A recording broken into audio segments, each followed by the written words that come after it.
Halo para sahabat Infoliters dimanapun kita berada. Senang sekali berjumpa lagi di dalam channel YouTube kami dari The Johannes Untoro Library UPH di dalam menyajikan berbagai macam literasi. Karena itu kita sebut channel kita Smart Literacies for a Better Life. Jadi literasi merupakan bagian dari kehidupan kita, baik itu di dalam kehidupan praktis maupun juga kehidupan akademik. Nah, pada saat ini kita akan menyajikan berbagai isu atau skill-skill atau keterampilan yang perlu dibahas untuk para peneliti di perguruan tinggi, baik itu mahasiswa, dosen, maupun juga para siswa di sekolah maupun guru-guru. Nah, pada saat ini kita akan membahas satu hal yang menjadi satu pembahasan utama atau aspek utama di dalam menyelesaikan academic writing atau penulisan akademik, yaitu merupakan hal yang harus kita punya ya skillnya, yaitu membaca. Nah, di dalam perguruan tinggi tentunya membaca itu memiliki satu kepentingan tersendiri, karena ketika orang mau menulis dia harus bisa membaca. Bukan hanya membaca huruf secara harafiah, tapi juga bisa mengerti membaca secara efektif, efisien, dan juga akurat. Sehingga nanti informasi yang akan dia ambil dari bacaan itu bisa menjadi materi untuk dia tulis secara efektif. Nah, bagaimana kita akan menyikapi bagaimana kita mau membaca dengan efektif? Nah, pada saat ini kita sapa dulu tamu kita ya di channel YouTube ini, yaitu Bapak Dr. Yonathan Winardi. Ini rekan saya juga nih sebagai pengajar di sini. Bagaimana Pak kabarnya? Halo Pak Dama, baik. Baik ya. Terima kasih untuk undangannya. Sama-sama Pak. Nah, terima kasih juga sudah mau hadir di sini, karena ini kita punya YouTube channel ini memang dilakukan, kita punya ini untuk disebarkan kepada mahasiswa atau para peneliti. Ya. Nah, para peneliti yang baru belajar maupun yang sudah baik, ini biasanya perlu juga di-refresh Pak. Bagaimana sih sebenarnya kita harus membaca? Karena ketika kita mau menulis penelitian atau academic writing, itu kalau kita nggak bisa baca dengan efektif, pasti akan sulit Pak ya. Benar. Nah, ini hal yang menurut saya penting sekali untuk kita sikapi bersama. Karena sebagian besar penulisan itu juga sulit untuk dilakukan dengan baik karena kita tidak memiliki keterampilan membaca yang efektif gitu ya. Nah, jadi ini kita bersyukur ya Bapak, Ibu, saudara-saudara, teman-teman mahasiswa. Sebentar saya akan bacakan ini sebentar CV-nya, walaupun ini bincang-bincang, tapi saya perlu perkenalkan Bapak Yonathan Winardi ini adalah seorang dosen, ya, dosen yang aktif di Teacher College di UPH dan juga di Magister Pendidikan, ya Pak ya, untuk S2 Pendidikan. Dan pendidikannya dimulai dari UPH sendiri, jadi memang cinta banget sama UPH ya. Iya. Kuliah di sini jadi dosen dan akhirnya mengajar sivitas akademika kita. Nah, itu luar biasa. Jadi Pak Yonathan ini memulainya S1-nya di Universitas Pelita Harapan UPH, lulus tahun 2006, kemudian mendapatkan master degree juga di UPH gitu ya, pada tahun 2009 ya Pak ya. Betul. Kemudian melanjutkan doktoralnya di UNJ ya. Dan mendapatkannya tahun 2019, semuanya bidangnya linear. Ya, linear dalam bidang pendidikan. Pendidikan. Oke, luar biasa. Nah, selain itu pengalamannya adalah sebagai research method lecturer for S2. Nah, ini Pak Yonathan kenapa kita undang di sini, karena mengajarkan academic writing dan research metodologi ya untuk bidang pendidikan. Nah, di sini juga hal yang penting yang melegitimasi nih Pak Yonathan sebagai tamu kita saat ini adalah karena beliau adalah editor dari jurnal Polyglot. Ya. Nah, gitu ya. Jurnal Polyglot ini cukup baik ya, Pak. Jadi ada di Sinta berapa? Sinta 3 saat ini. Dan kayaknya mau persiapan untuk Sinta 2 nih. Benar. Nah, gitu ya. Jadi seorang editor tuh berat kerjanya karena harus mereview naskah-naskah dan seterusnya. Jadi membaca adalah salah satu hal yang memang menjadi skill utama dari Pak Yonatan. Dan juga terakhir dapat sertifikat untuk lead auditor. Ya. Iya. Oke. Nah, ini juga bagus banget ya. Jadi Bapak Yonatan ini terlegitimasi dari apa yang sudah didapatkannya sebagai editor dan dosen. Nah, langsung aja nih Pak. Ya. Jadi kita akan memulai ya perbincangan kita ini dengan masalah membaca. Nah, gini. Jadi sebenarnya sebelum kita masuk ke hal-hal yang penting dan fundamental, kita mungkin bicara yang ringan-ringan dulu, ya. Jadi membaca itu bagi Pak Yonatan ini kira-kira membaca itu beda nggak sih Pak di perguruan tinggi dengan arti membaca di membaca sebagai literasi dasar. Kira-kira bedanya apa Pak? Nah, memang kalau di perguruan tinggi, filsafat pendidikannya dan juga pendekatannya itu adalah konstruktivisme. Berarti mahasiswa diberikan kesempatan dan ruang untuk mengkonstruksi pemikirannya, pemahamannya, dan juga langkah-langkah ke depannya nih, apa yang akan dia lakukan setelah dia belajar, setelah dia membaca, meneliti. Sementara kalau di yang umum atau di level sekolah, itu kemampuannya, filsafatnya adalah behaviorisme. Jadi hanya drilling, kemudian memorization untuk menghafal. Oh, ini kata ini artinya ini, cara bacanya ini, cara pengucapannya seperti ini.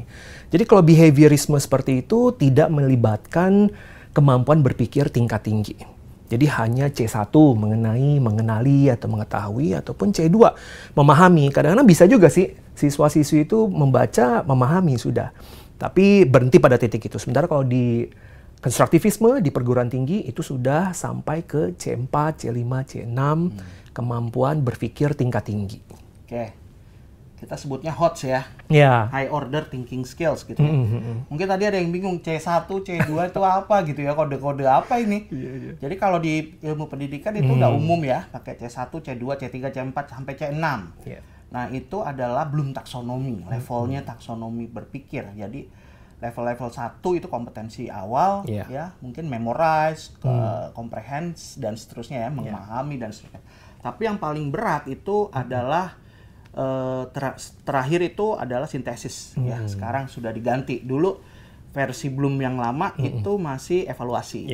Kemudian versi Bloom yang baru sekarang sudah sintesis. Nah, jadi membaca itu termasuk level-level yang tinggi ya, Pak ya. Karena di situ ada analytical thinking, sintesis dan seterusnya ya. Oke. Jadi itu perbedaannya, teman-teman. Nah, ini menarik ya. Sekarang begini Pak, sebelum kita masuk ke sana, membahas teknisnya membaca di perguruan tinggi Pak, saya ingin coba menanyakan nih, kira-kira kan gini, orang bilang level suatu bangsa itu ditentukan oleh berapa yang teredukasi, ya, bagaimana keberhasilan sebuah program edukasi di dalam suatu negara. Jadi dibilang kalau misalnya masyarakatnya itu teredukasi dengan baik, maka bentuk perekonomiannya juga pasti lebih maju, politiknya juga maju, demokratisasinya maju, dan seterusnya ya. Nah, apakah ada hubungannya membaca sebagai bentuk simbol dari edukasi yang sudah advance gitu ya? Ini terhadap kehidupan sosial, politik, budaya, dan seterusnya dari sebuah masyarakat berbasis informasi. Begitu Pak, gimana Pak tanggapannya? Memang di negara-negara maju, kemampuan membaca atau praktik kebiasaan membaca itu dapat ditemui sehari-hari. Benar-benar di depan mata ya, ketika masyarakat menunggu misalnya, menunggu transportasi umum, mereka membaca. Ataupun berada di dalam transportasi umum, mereka membaca. Kemudian di kafe ataupun di mall-mall itu ada public library.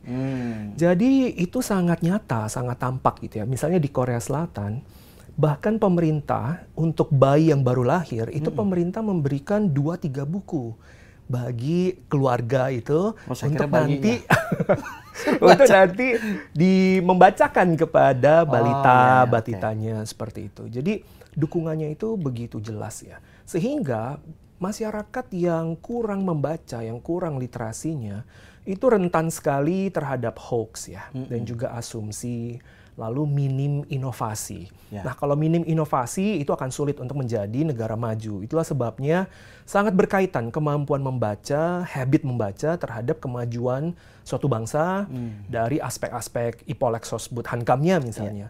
Itu akan sangat kentara, khususnya saya menyoroti di bidang inovasi.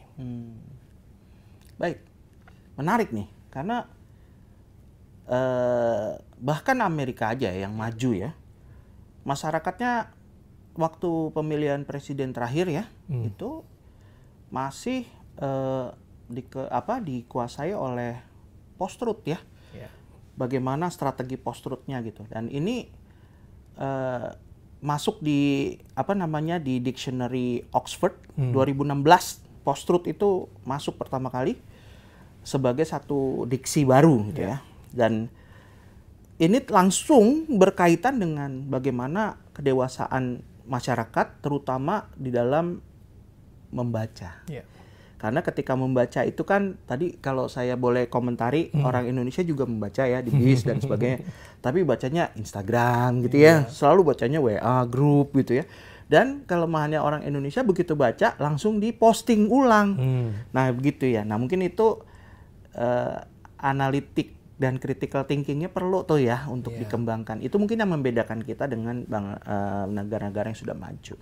Sehingga mereka punya, yang tadi Pak Yonatan tuh saya setuju ya. Jadi mereka punya kemampuan lebih untuk bagaimana menseleksi informasi dengan lebih dewasa begitu ya. Karena matang ya, karena mereka punya kemampuan edukasi yang memang sudah ada sejak dini. Bayi-bayi aja udah diajarin membaca begitu ya. Nah gitu. Maksudnya untuk mendengarkan teks gitu. Itu luar biasa ya. Berarti memang ya, yang pertama nih saya mau tanya, jadi kita sudah jelas apakah perbedaan antara literasi calistung ya, yang menjadi satu mandat di negara kita terhadap penguasaan informasi, dengan advanced education for reading for advanced education ya. Jadi di perguruan tinggi ini yang tadi konstruktivisme gitu ya. Nah mungkin teman-teman juga nanti perlu dielaborasi lagi apa sih itu gitu ya. Ini karena ngomongnya sama ahli pendidikan nih langsung konstruktivisme, behaviorism ya. Itu adalah teori-teori pendidikan yang sebenarnya berkembang di masyarakat atau di dalam dunia pendidikan kita. Oke. Nah, dalam konsep literasi nih ya kira-kira apa saja sih aspek kritis yang membedakan orang yang memiliki literasi informasi atau kemampuan membaca secara kritis ya, itu dengan yang tidak gitu Pak, menurut Anda dari pengalaman gitu ya kira-kira. Bahkan mungkin mahasiswa sendiri banyak juga yang masih belum bisa membaca kritis gitu ya. Nah kira-kira aspek-aspek apa yang menurut Bapak tuh penting untuk dikuasai oleh mahasiswa? Jadi infoliter sekalian, memang ada beberapa tahapan di dalam reading. Misalnya tahapan yang dasar itu sering disebut dengan effective reading atau effective readers ya. Lalu ketika kita berada di perguruan tinggi, berarti academic reading, kita menjadi academicians, kita juga menjadi mahasiswa di perguruan tinggi, dosen banyak memberikan tugas, paper khususnya, dan presentasi yang memerlukan kutipan-kutipan, sehingga kita perlu banyak membaca. Lalu ada tahap ketiga mengenai critical reading, yaitu critical readers. Kita menjadi pembaca yang kritis. Nah, aspek-aspek umumnya biasanya yang pertama kita mengetahui bias ya. Jadi perbedaan antara fakta, opini, dan juga opini yang bias ya. Opini yang sangat bias lebih tepatnya. Tadi Pak Dama menyebutkan mengenai Amerika gitu. Nah, tidak hanya kemampuan membaca, tetapi faktor dari media bagaimana media-media di luar sana sudah memiliki narasi-narasi tersendiri. Sehingga sering dikatakan sudah bukan lagi news, tetapi views. Ini pandangan siapa nih? Kalau kita baca koran, saya pernah bertemu satu profesor dan komunikasi, saya bertanya, Prof, ini mengenai koran, penempatannya apa? Dia juga menyampaikan, oh ini semua sudah ada triknya, sudah ada tekniknya ya. Mengapa ukuran gambarnya sebesar ini, kenapa jenis fontnya, hurufnya, ukurannya. Itu semua sudah dirancang sedemikian hingga memiliki narasi, memiliki tujuan tertentu. Kenapa berita itu ingin diangkat, ditaruh di sini, dan sekarang penempatan waktunya dan sebagainya. Jadi seaspek untuk critical reading itu tadi mengenai bias ya. Seorang pembaca harus mengenali bias dari penulisnya, tujuan dari penulisnya. Kemudian setelah itu tentu saja adalah dalam bahasa Inggris dikatakan literary elements-nya gitu ya. Persuasive elements-nya juga melalui bahasa gitu. Mengapa mulainya memakai kutipan? Mengapa menggunakan data-data tertentu, data-data statistik tertentu? Mengapa mulainya dengan pertanyaan? Nah, itu semua bagian-bagian dari persuasi atau juga bisa lebih canggihnya propaganda misalnya dari pihak-pihak yang berkepentingan untuk berita itu atau untuk materi bacaan tersebut ya. Jadi kurang lebih mengenai bias, mengenai tujuan dari pembaca dan juga literally elements-nya. Oke, menarik. Berarti sekarang orang tidak hanya bisa baca. Ya. Tapi kalau orang nggak baca, ya Pak ya, dikatakan dia disinformasi. Ya. Kalau orang baca, tapi salah mengartikan misinformasi. Ya. Kemudian kalau ada orang sudah baca pun tentang kebenaran, masih ada bias konfirmasi. Karena dia udah punya persepsinya sendiri. Nah ini mungkin yang tadi dari yang Bapak jelasin itu ya, jelas ya, bahwa ternyata di dalam masyarakat ini, masyarakat yang berbasis informasi, berarti membaca itu penting banget ya. Keterampilan membaca itu. Betul. Dan tadi analytical thinking yang kritis. Nah, itu kan penting banget ya. Sehingga kita tidak dipakai oleh kelompok-kelompok tertentu ya. Betul. Untuk komoditas politiknya, atau diperdaya dengan iklan-iklan sehingga kita beli produk tertentu karena kita bacanya salah gitu ya. Kita baca obat begitu, ternyata obat ini kok begitu kita masuk ke dalam misalnya kita masuk ke sosmed gitu, ada tentang obat yang kayaknya meyakinkan banget, semua orang ada testimoninya, tapi ternyata itu juga bisa aja palsu. Bener. Gitu ya. Nah, itu kita harus sampai ke situ ya kritisnya, luar biasa. Jadi ini penting sekali menurut saya. Nah, sekarang kita maju sedikit nih, Pak Yo. Gini, Indonesia ini kan dibilang kalau di level PISA, ya, itu kan level kita ini cukup ketinggalan. Yeah. Belum ada studi lagi ya, yang terbaru, yang terakhir itu sekitar 2019 ya kalau nggak salah, 2018, 2020, itu masih dipakai terus itu, bahwa kita masih tertinggal. Bahkan kita ada di 10 dari bawah tuh, ya, kemampuan kita membaca atau membacanya murid-murid ya, begitu mahasiswa dan seterusnya. Nah, terhubung dengan itu, Pak, saya lihat ini ada teori-teori yang dikembangkan oleh Tony Buzan ya. Tony Buzan seorang mind mapper gitu ya. Dia mind mapping gitu. Nah ini dia mengembangkan cara untuk mengetahui kecepatan efektif membaca atau CAM. Betul. Nah CAM itu dia dapat dari KPM, kata per menit gitu ya. Jadi berapa kata yang bisa dibaca oleh orang per menit. Betul. Kemudian nanti dikalikan dengan bobot pemahamannya dia tentang soal-soal yang bisa dia jawab dari pertanyaan tentang teks yang dia baca. Baru nanti dapatnya CAM gitu ya. Nah, ini Bapak setuju nggak ya dengan standarnya? Karena ini yang sudah dikeluarkan itu menurut banyak sumber di mahasiswa itu berkisar standarnya ya untuk bisa membaca satu teks dengan baik itu 300 sampai 450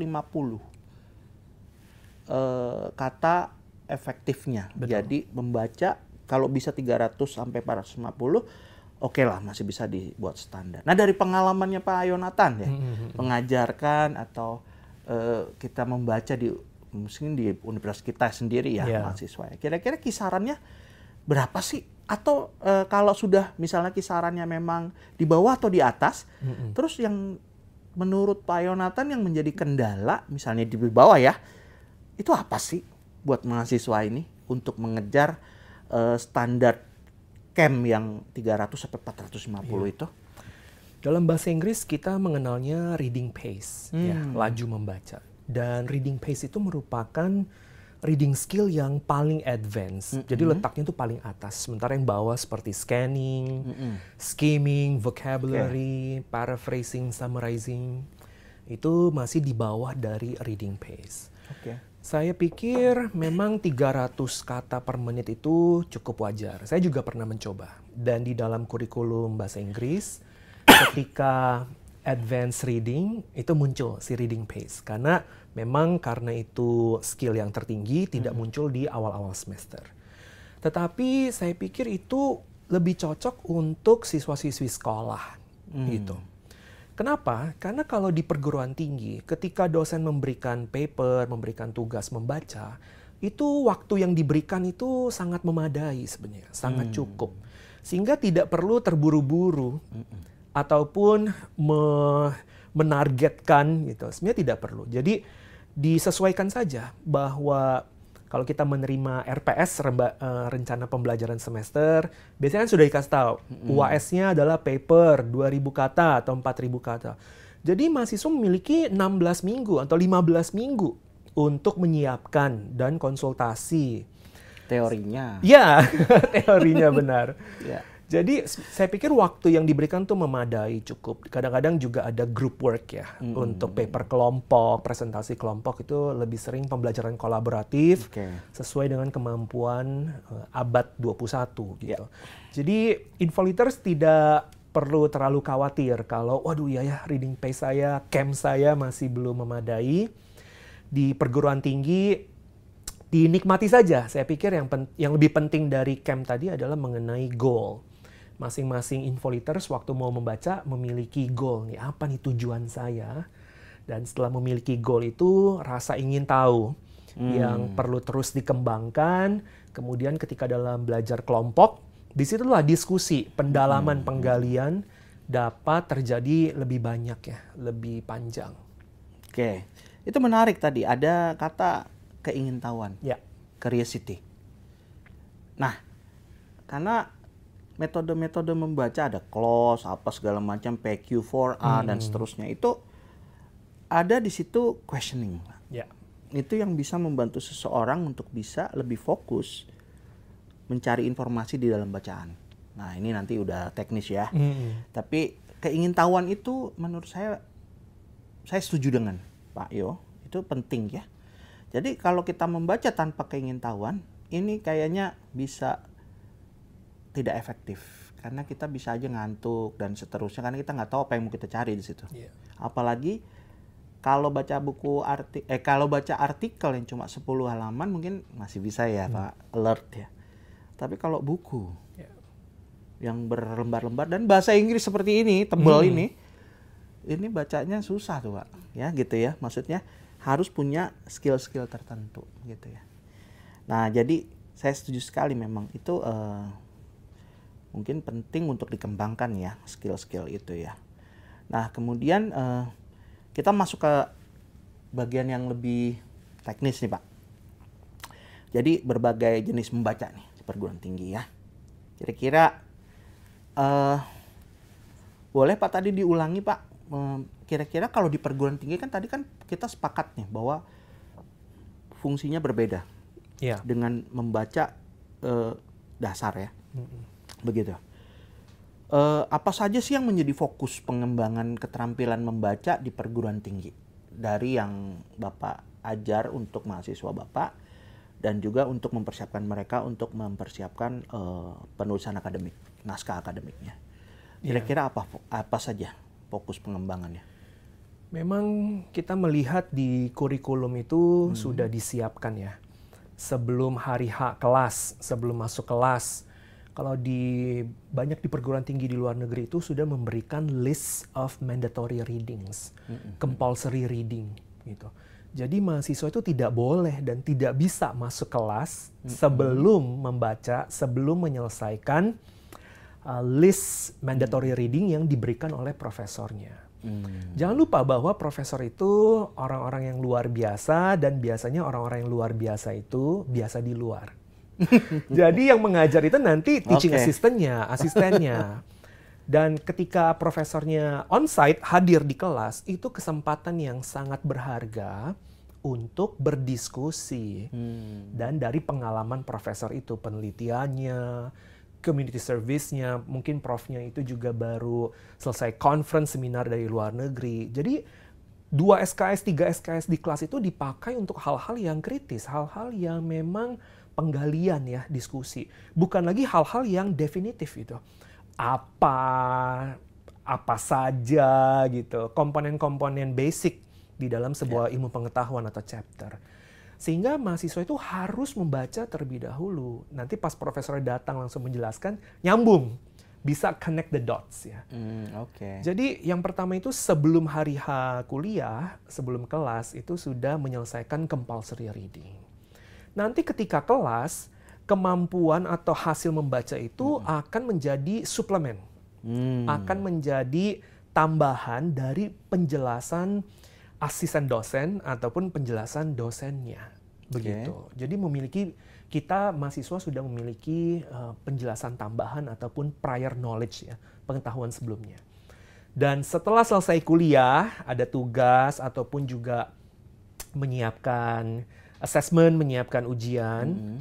Itu kemampuan membaca yang dikembangkan itu tentu saja yang riset ya. Jadi membaca jurnal. Membaca hasil-hasil penelitian. Biasanya untuk S1 misalnya, itu 3 jumlahnya. Untuk S2 5, nanti untuk S3 7 misalnya.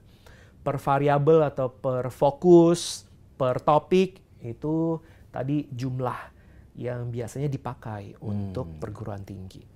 Jadi kurang lebih seperti itu, ada 3 pengembangan ya, sebelum kuliah, ketika kuliah, dan setelah kuliah. Menarik. Itu tips pertama ya, Infoliters. Jadi ini penting nih, kalau mau berhasil dan mengaplikasikan membaca pada konteks kita belajar, itu membaca itu adalah untuk preparatory ya. Untuk kita bisa menerima perkuliahan itu dengan lebih baik.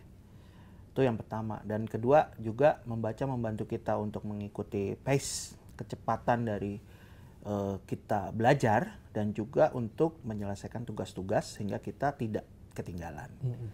Nah ini yang masalah ini. Kayaknya kalau kita bahas gampang ya, tapi untuk anak-anak sekarang nih, mahasiswa, kayaknya nggak gampang tuh, karena kalau ada waktu untuk persiapan ya mungkin dipakai buat Netflix dan seterusnya gitu ya. Nah ini mungkin Netflix boleh juga, Infoliters ya, tapi membaca itu juga jangan ditinggalkan gitu ya. Jadi seimbang gitu ya, mungkin ya Pak ya. Good. Ini terjawab tuh, ada tips pertama ya. Nah, nanti ada banyak tips lagi yang mungkin kita bisa dapatkan. Nah, sekarang gini Pak, dengan kita maju lagi. Ini kita hidup di abad 21 di mana bacaan itu sekarang sudah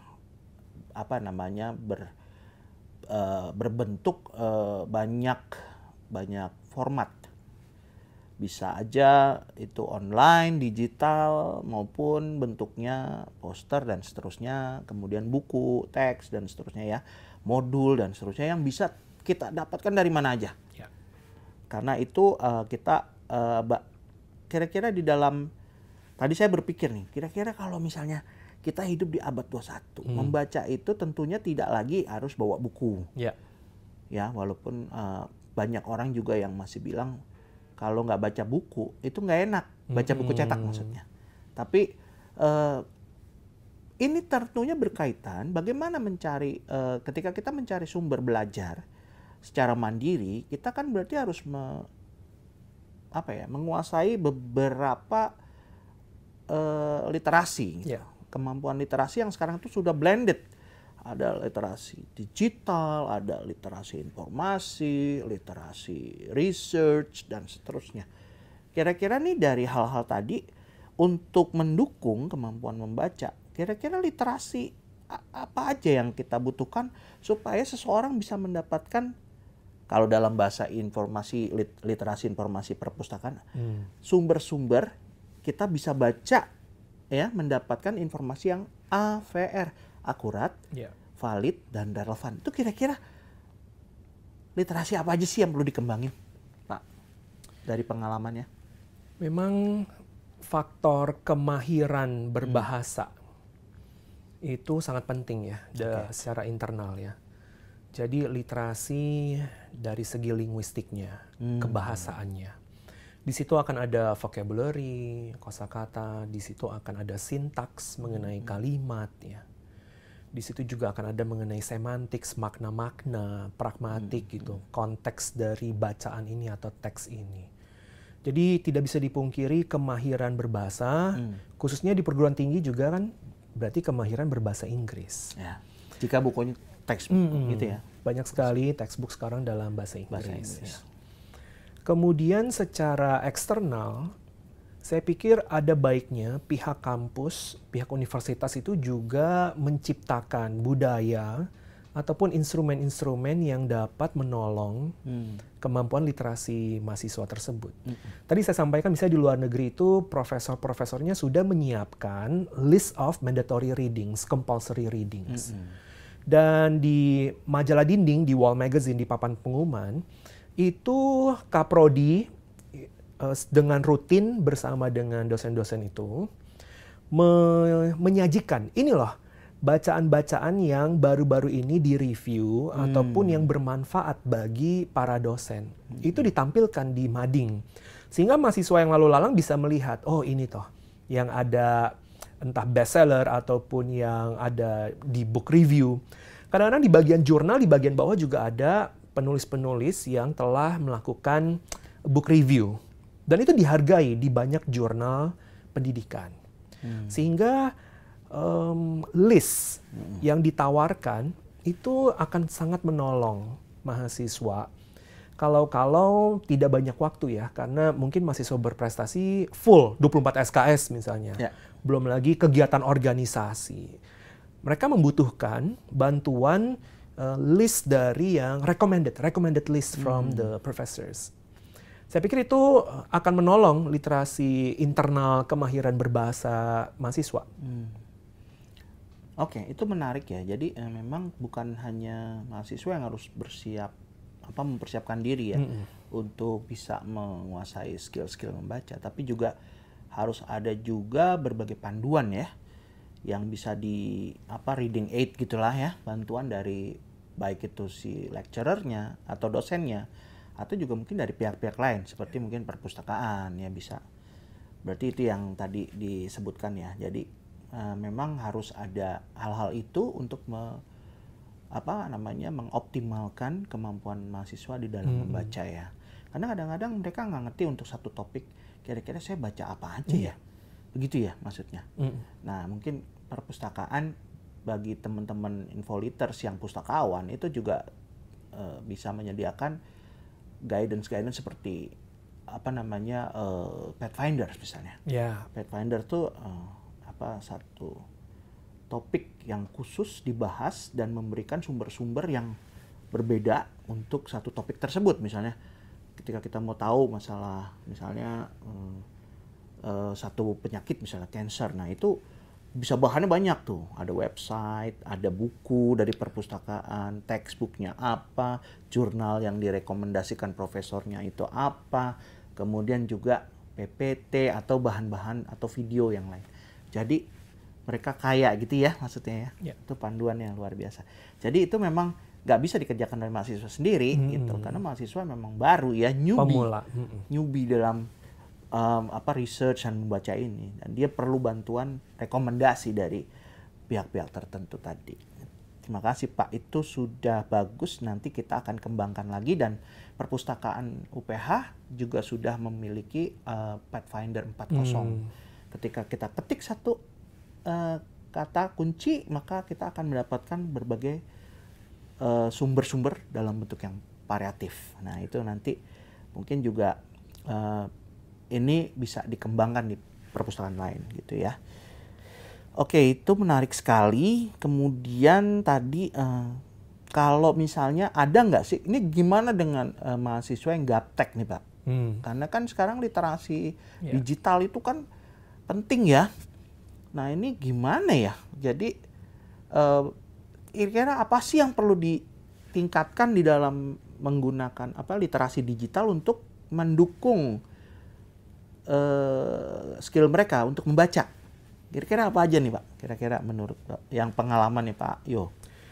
Memang di perguruan tinggi ada yang namanya matrikulasi misalnya.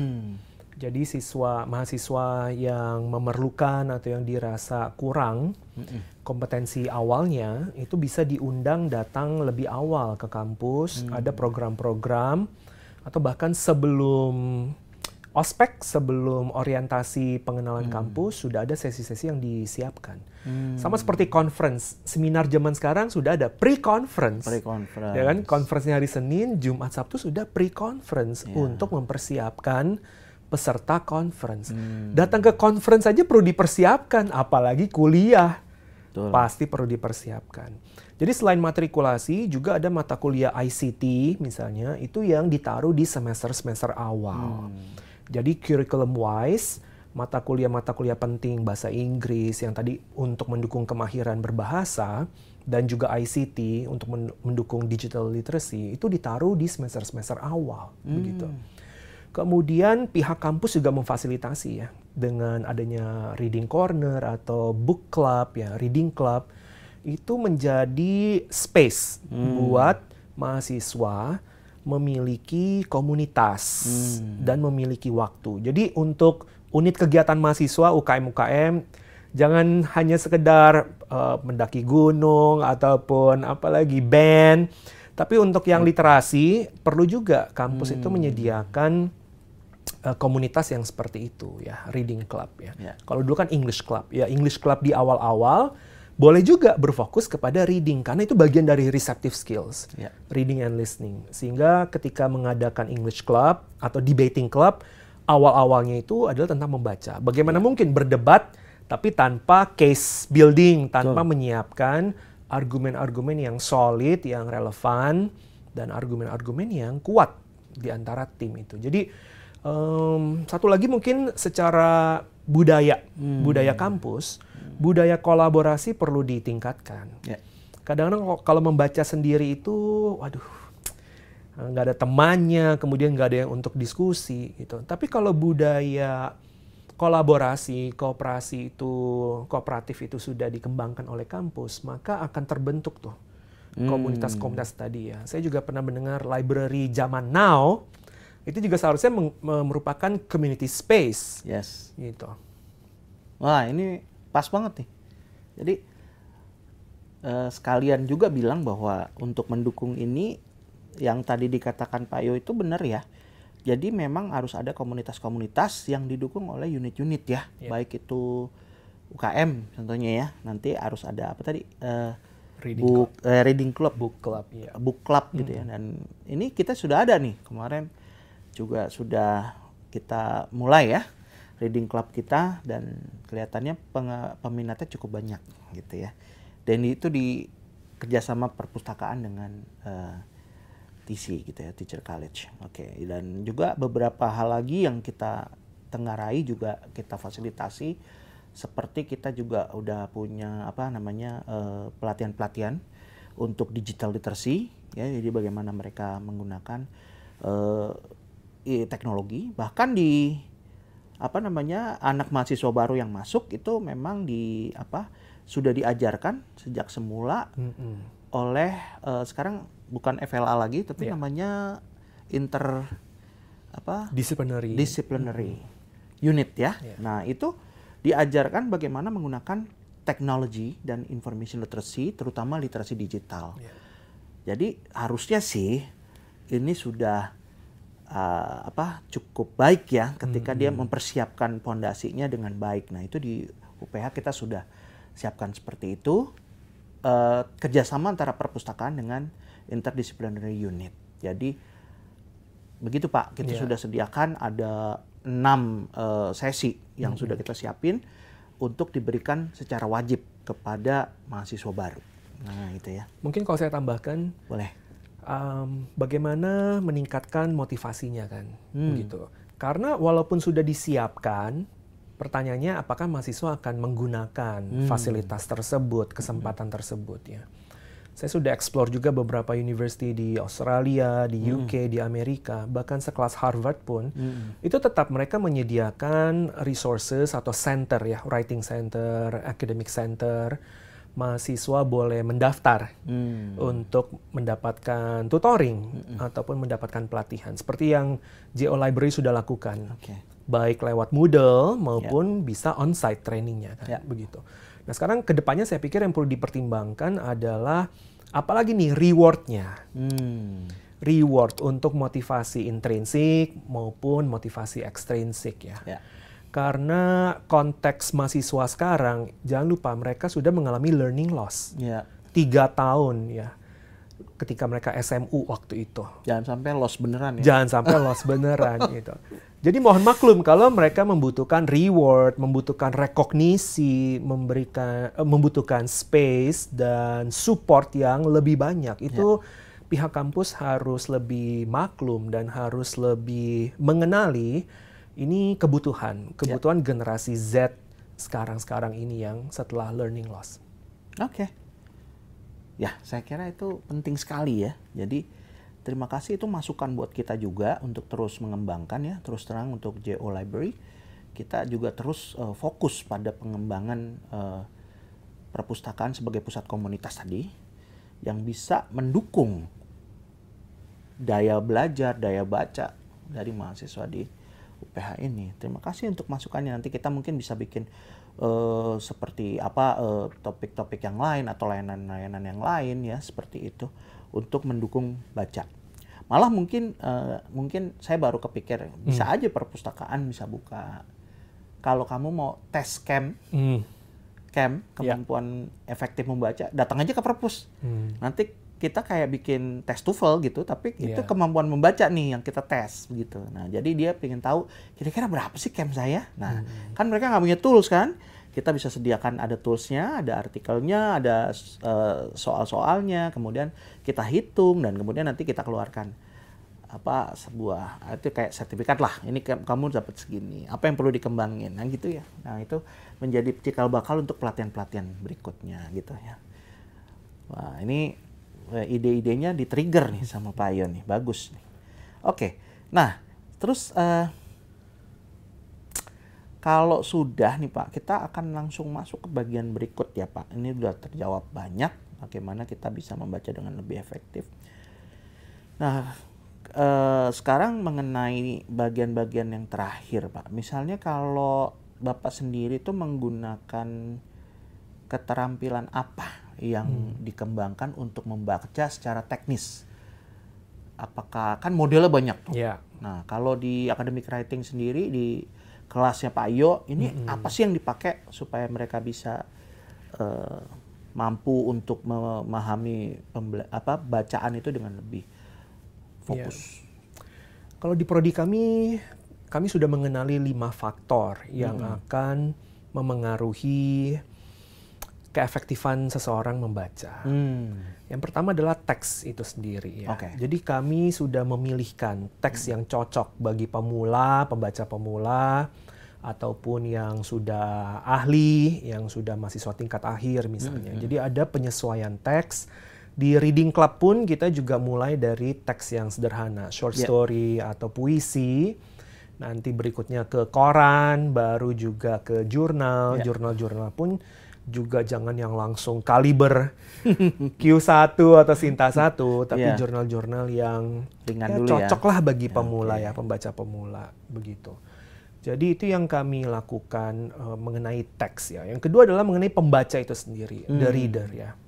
Bagaimana menyiapkan mereka memiliki motivasi membaca. Saya ingat di kelas literatur misalnya, itu sengaja kelasnya kelas kecil.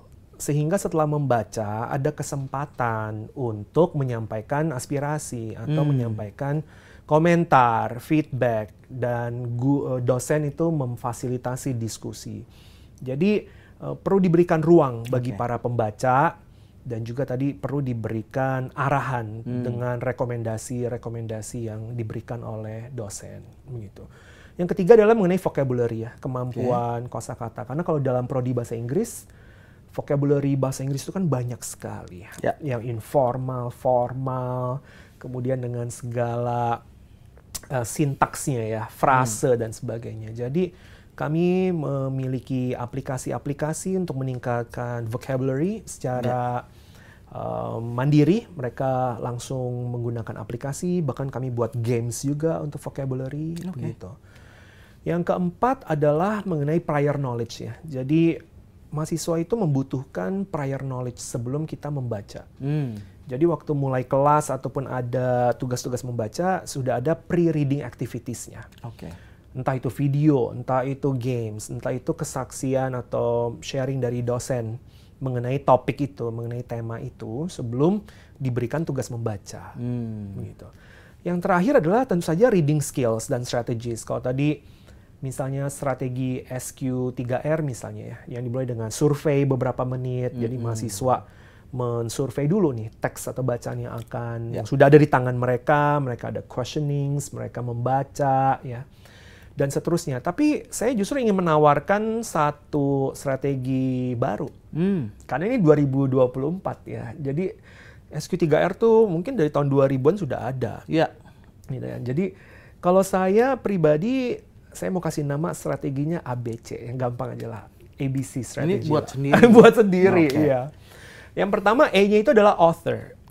Jadi Infoliters kalau diberikan tugas membaca atau sudah mau mulai membaca nih, authornya dulu. Ini bener nggak ya? Penulis ini memang yang paling expert di bidang ini misalnya. Kompetensinya ya? Kompetensinya, background-nya. Kadang-kadang kalau zaman dulu kan nerbitin buku tuh susah sekali ya. Zaman sekarang lebih mudah menerbitkan buku. Sehingga kita juga harus lebih waspada terhadap kualitas buku itu. Sudahkah diedit, sudahkah dipastikan, dan juga tadi mengenai bias dari penulis, terutama untuk topik-topik yang sensitif. Topik-topik seputar LGBT misalnya. Topik-topik yang sensitif di dalam ilmu sosial, antropologi. Kita harus memastikan penulis buku ini memang benar-benar kompeten, ya, memang benar-benar di bidangnya dan ada hasil-hasil riset misalnya, seperti itu. Jadi strategi yang pertama adalah mengenai author-nya. Dan sekarang mudah, tinggal di Google atau di YouTube, ini nama pengarang ini apa? Di YouTube orangnya seperti apa? Di konferensi mana dia muncul? Kapan dia pernah membawakan ini? Itu saya lakukan sendiri. Saya lakukan sendiri untuk memastikan authors-nya.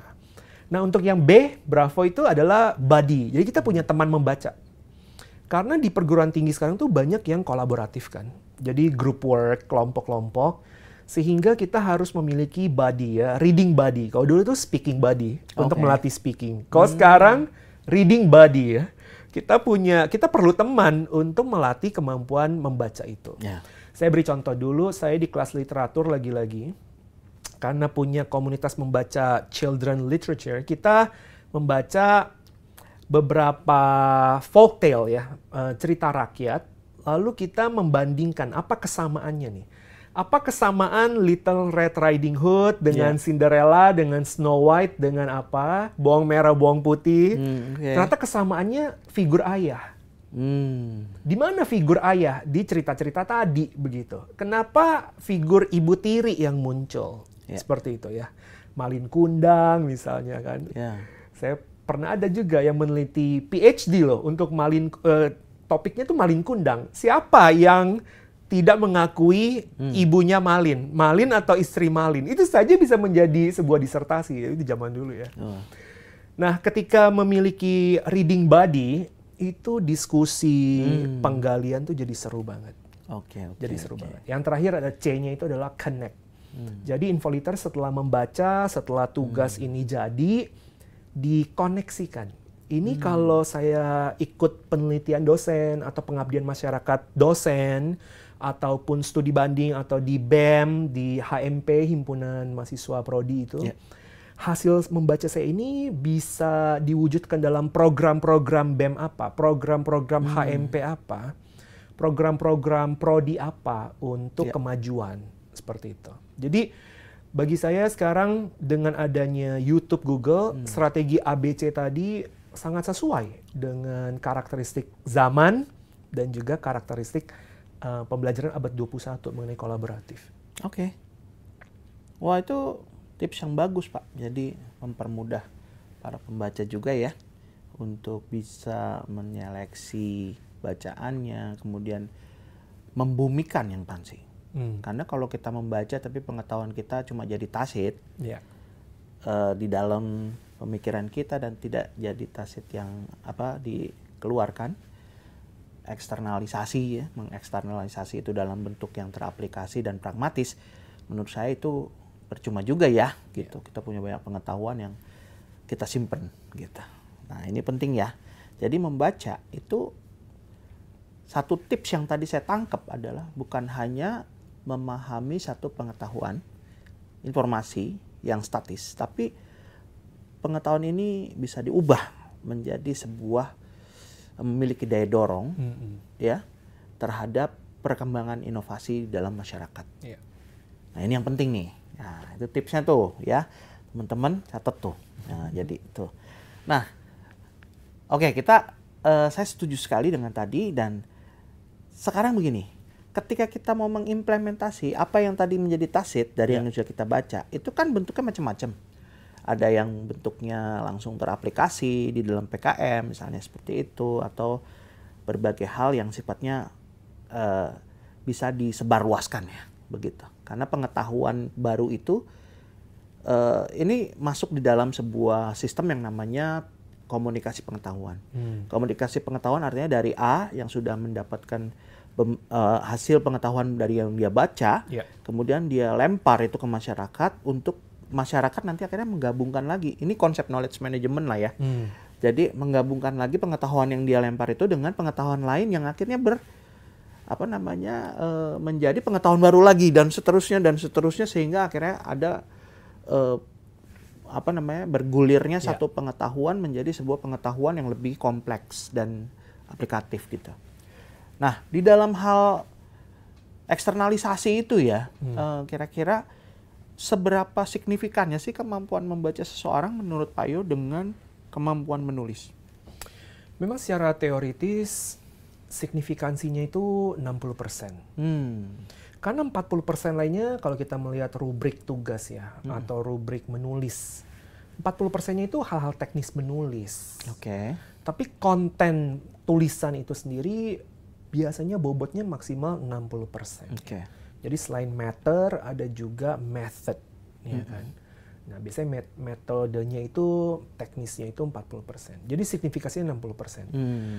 Cuma saya merasa para dosen juga perlu memastikan kembali proporsi bobot penilaian tadi. Kalau memang ini bukan mata kuliah writing, ya berarti bobot kontennya harus lebih besar. Kalau memang ini mata kuliah writing atau bahasa, tentu saja metode tadi atau hal kebahasaan perlu mendapatkan porsi yang besar. Dengan adanya penekanan atau proporsi yang lebih banyak dalam hal konten ya, khususnya berpikir kritis, berpikir kreatif misalnya. Sekarang juga ada tentang deep learning misalnya. Kemudian berpikir reflektif, bahwa di akhir setelah membaca atau setelah membuat project, membuat tulisan, refleksinya apa? Nah, ketika dosen memberikan porsi yang lebih di situ, maka itu akan mendorong mahasiswa membaca dengan lebih luas, lebih dalam, dan juga lebih reflektif. Gitu. Sehingga nanti itu terrefleksikan dalam bentuk kemampuan menulisnya ya, dengan lebih baik. Karena kalau dia mau menulis tapi dia nggak baca, kemampuan bacanya pas-pasan gitu ya. Ini nanti kalau mau bikin kue, bahannya aja nggak ada gitu ya. Nah, gimana nih, apa yang kita buat dijadiin kue itu gitu kan ya. Gitu ya. Tadi cuma harus diseimbangkan ya. dengan kapasitas penekanan pada perkuliahan. Misalnya kalau kuliahnya emang academic writing, untuk writing berarti itu lebih banyak gitu ya. Iya.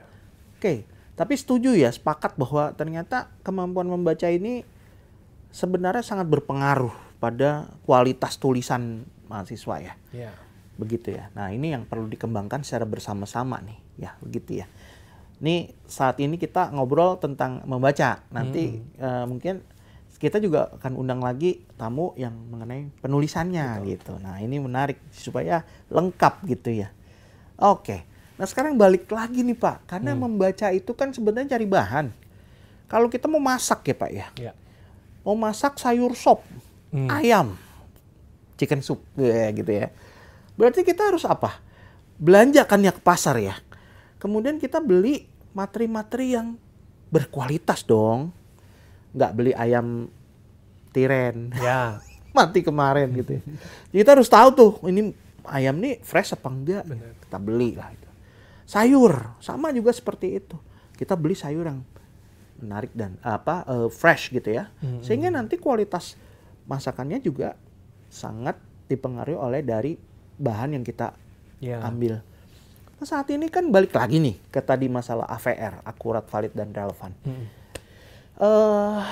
Informasi yang sekarang ada itu di dunia maya, baik itu dunia akademik maupun itu jurnal, itu kan penuh dengan macam-macam ya materi yang valid, tapi ada juga yang tidak valid, atau ada yang seolah-olah valid, gitu ya. Kayak kita tahu bahwa ada juga jurnal predatory contohnya. Benar. Kemudian juga proceeding yang nggak usah ngapa-ngapain, conference saja bisa langsung diterbitin begitu ya. Nah, ini makanya dalam dunia yang sudah terkontaminasi dengan informasi yang absurd ya menurut saya, informasi ini, dan ditambah dengan information overload begitu. Setiap hari itu kita bisa dapetin jutaan bahkan triliunan materi baru gitu ya.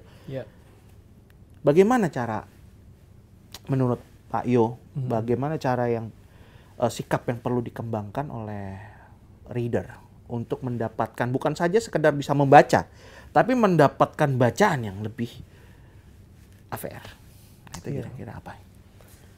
Memang overload information dan juga distorsi itu sebuah keniscayaan sih di zaman digital seperti sekarang ini ya. Itu keniscayaan sih. Tetapi secara internal seorang reader itu sudah memiliki prioritas dan memiliki tujuan membaca ya. Prioritas itu kalau di jurnal berarti jurnal dengan ranking Q, kalau internasional Q berapa nih minimal yang harus dibaca. Kemudian untuk jurnal nasional bereputasi berarti minimal peringkat Sinta berapa yang harus dibaca oleh Infolitters begitu. Nah, untuk buku kita melihat buku ini terbitan 10 tahun terakhir atau 15 tahun terakhir. Kadang-kadang saya bilang ke mahasiswa juga, tambahinlah COVID lah 3,5 tahun, jadi 13,5 tahun terakhir. Untuk durasi buku kita berusaha mendapatkan buku yang baru, yang edisi terbaru. Itu pun saya lakukan juga. Misalnya di dalam buku Educational Psychology oleh John Santrock misalnya. Saya kalau ditanya orang, Pak Yo, ini Anda sebagai dosen kalau hanya boleh memilih satu buku saja untuk bertahan sebagai seorang dosen, buku apa yang akan Bapak pilih? Saya akan pilih buku Educational Psychology by Santrock ya, karena itu bagus sekali. Dan saya beli buku aslinya, buku printednya tahun 2021 waktu itu di masa-masa COVID. Saya butuh, saya pergi ke toko buku internasional, saya beli edisi yang terbaru begitu, dan sangat menikmati. Gitu. Jadi durasi waktu untuk buku ya. Kemudian yang tadi mengenai pengarangnya apa. Nah, ketika dosen membuat list mandatory reading tadi, maka mahasiswa bisa melihat, oh awal mulanya siapa nih ahlinya yang terlebih dahulu tentang field ini, tentang bidang ini, lalu siapa yang mengikutinya gitu. Ketika kita melihat ahlinya ini dari university mana Gitu. Apa benar university ini ahli di bidang ini atau fokus di bidang ini? Kadang-kadang kan ada kampus A memang jagonya di hukum. Ya berarti profesor-profesor atau dosen-dosen di kampus itu buku-buku mengenai hukumnya ya ini pilihan yang baik, prioritas yang baik, top priority ya. Oh, kampus ini jagonya di bidang medical misalnya. Oh, berarti kita membaca buku-buku medical dari dosen-dosen atau profesor di kampus ini gitu. Jadi mengenai durasi dan mengenai kredibilitas pengarang ya kalau untuk buku ya. Sementara untuk website dan juga bacaan-bacaan blog seperti itu, lagi-lagi kita harus memastikan ada pengarangnya, ada nama pengarangnya. Siapa? Sehingga bisa bertanggung jawab nih informasi ini. Karena terus terang saja hoax dan juga tadi disinformasi, misinformasi, views itu sudah di mana-mana. Jadi Infolitters juga harus membiasakan take some time, jangan terburu-buru untuk memutuskan, oke, saya ambil materi ini, saya ambil dari website ini. Jangan terburu-buru, take some time, memastikan dulu penulisnya, juga dari alamat websitenya juga bisa terlihat nih. Ini ujungnya apa nih kan, domainnya atau... jadi perlu kita waspadai juga, perlu kita pelan-pelan saja. Oke, menarik nih ya. Jadi kalau di dalam kejahatan tuh ada CSI. Crime Scene Investigation. Itu melakukan penyelidikan forensik. Tapi di informasi juga tadi ternyata ada forensiknya ya. Forensik informasi gitu ya. Jadi apa dulu yang harus diperhatikan, otoritasnya, pengarangnya dan seterusnya gitu ya. Itu yang penting untuk supaya kita tidak jatuh pada tadi hoax ya. Kalau dia misalnya menggunakan bahasa Indonesia, jurnal Garuda misalnya ya, portal Garuda, di Garuda itu mungkin tadi harus yang terakreditasi Sinta gitu ya Pak ya, tadi ya disarankan ya. Atau yang terindeks Scopus misalnya, kita bisa lihat juga di Simago gitu misalnya. Wah ini hal-hal yang menarik nih Pak, jadi memang kita harus kritis sekarang ya, begitu. Nah ini akhirnya kalau kita punya daya kritis, maka kita bisa tadi mempersiapkan masakan sop tadi dengan lebih baik sehingga lebih enak tuh makanannya, atau tulisan kita akan lebih nyaman dibaca, valid, akurat dan seterusnya. Nah sekarang yang terakhir nih Pak, kita sudah berbincang mengenai banyak sekali tadi poin-poin ya yang sudah dibahas. Sekarang mengenai mungkin refleksi terakhir ya Pak.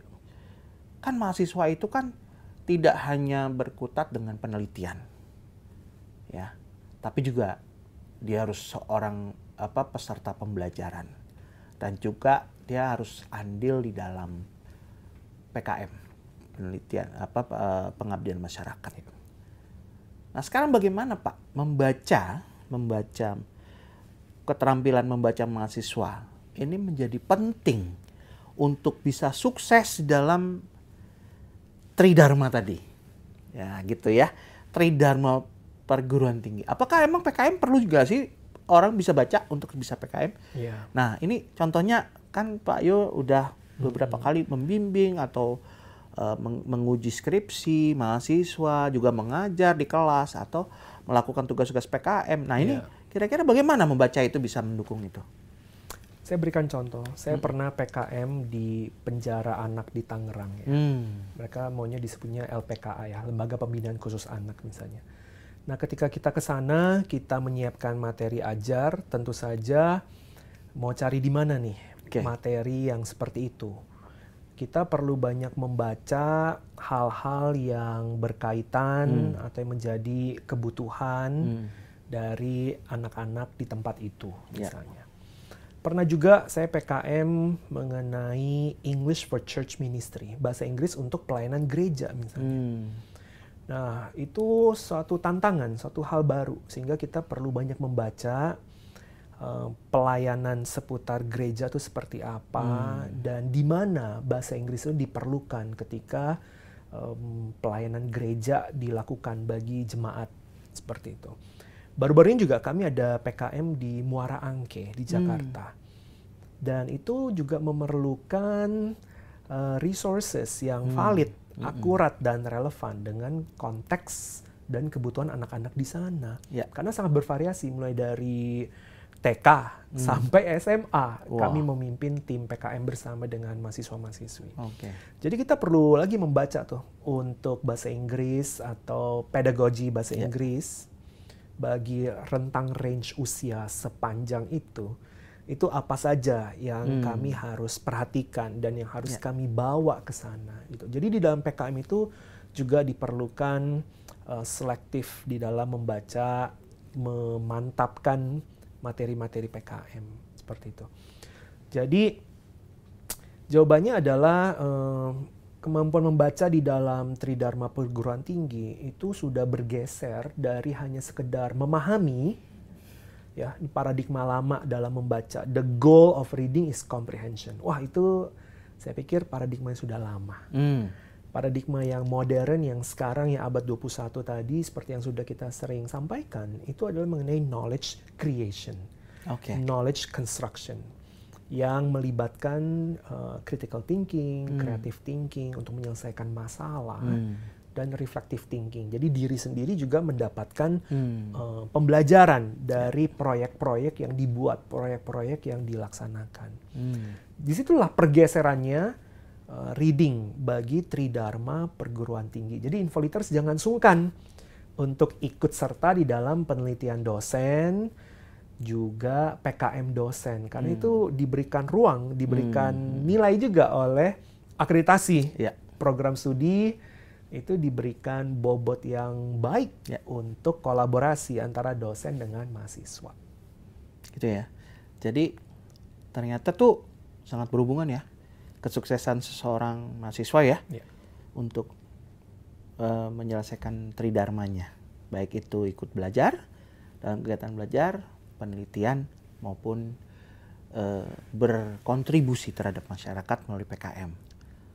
Nah, ini biar teman-teman tahu Infoliters bahwa membaca nggak sekedar melulu masalah penelitian, melulu mengenai menyelesaikan tugas.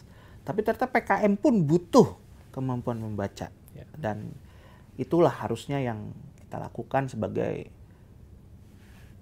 information literacy society gitu ya. Nah, jadi ini menarik. Jadi akhirnya kita bisa menyimpulkan bahwa membaca ini ternyata bermanfaat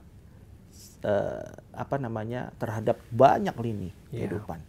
Seperti itu. Terutama untuk di perguruan tinggi, knowledge creation. Nah, itu penting sekali ya tipsnya ya. Pak, terima kasih untuk tipsnya, untuk bincang-bincang kita ini saat ini. Sebelum kita menutup ya bincang-bincang kita, boleh dong kasih tips atau final remarks gitu ya dari Pak Yoh kepada para readers, pembaca baik itu mahasiswa, siswa di SMA atau juga para pengajar. Begitu. Kira-kira apa nih remarks-nya? Silakan. Jadi buat Infoliters, mungkin kalian sekarang belum memiliki minat baca yang tinggi atau kebiasaan membaca yang tinggi. Nggak apa-apa. It's okay. Ya. Ada yang berkata, you just haven't found the right book ya. Bahwa Anda tuh belum aja ketemu buku yang cocok, yang bagus, yang sesuai. Yang akan membuat Anda memiliki minat yang tinggi. Jadi bersabar saja sampai menemukan buku yang baik itu. Tapi ada juga yang berpendapat bahwa membaca itu memerlukan sikap intelektual tertentu. Dan itu datangnya dari dosen. Jadi ada penggemblengan, ada mentoring. Dan itu terjadi pada diri saya. Terus terang saya baru memiliki minat membaca yang tinggi. Itu ketika di semester 6, saya masuk ke kelas-kelas literatur, di mana dosennya, tadi saya sampaikan kelas kecil, dan diberikan banyak ruang untuk diskusi dan pendalaman sehingga sangat kaya dan membangkitkan rasa ingin tahu lebih panjang, lebih dalam lagi. Jadi ada faktor bagaimana dosen membuat mahasiswa itu jatuh cinta dengan membaca. Oleh karena itu, dua hal ini ya, bersabar tetapi ayo luangkan waktu juga dengan dosen-dosen, dan kalau Infoliters adalah pengajar, bagaimana Anda menunjukkan ya role model itu menunjukkan teladan di dalam membaca, minat membaca, dan kebiasaan membaca. Oke, ini satu remarks yang luar biasa buat kita semua, nggak cuma buat Infoliters yang mahasiswa, tapi juga bagi kita pengajar ya. Jadi terima kasih Pak Yo, saya ingin sampaikan kesimpulan ya dari yang sudah kita ngomongin ini. Ternyata membaca itu merupakan satu aktivitas kognitif yang sebenarnya lebih dari apa yang kadang-kadang kita pahami, cuma memahami bacaan gitu ya, tapi ternyata harus bermakna. Bermakna karena kita sedang mengkreasi hasil dari bacaan tadi, menghasilkan pengetahuan yang baru. Dan pengetahuan baru harus bermakna buat masyarakat. Kemudian kegiatan membaca tidak bisa untuk dilakukan atau dikembangkan sendiri oleh para pembelajar, tapi juga butuh kontribusi dari para pengajar gitu ya, dengan memanfaatkan berbagai sistem, menggunakan berbagai fasilitas yang ada di universitas atau kesempatan-kesempatan di kelas-kelas untuk bisa mengembangkan, memberikan panduan dan seterusnya untuk para pembelajar sehingga kualitas penelitian, penciptaan pengetahuan baru dalam bentuk-bentuk yang beraneka ragam, bisa aja PKM, program PKM atau program atau penulisan jurnal kita itu bisa lebih berkualitas. Oke, itu dari kami yang sudah berbincang-bincang ini. Terima kasih Pak sekali lagi. Ya, jangan bosan-bosan. Nanti kita bisa undang lagi di dalam topik yang berbeda ya Pak. Oke, ya itulah Infoliters bincang-bincang kita siang ini. Dan kami berharap apa yang sudah kita bincangkan ini bisa bermanfaat buat kita semua, terutama bagi teman-teman yang sedang menjadi mahasiswa atau mahasiswa baru yang belum tahu bagaimana membaca, dan juga buat kita semua sebagai insan pendidik. Terima kasih atas atensinya. Sampai bertemu di dalam topik-topik lainnya di dalam channel YouTube Smart Literacy for a Better Life. Terima kasih.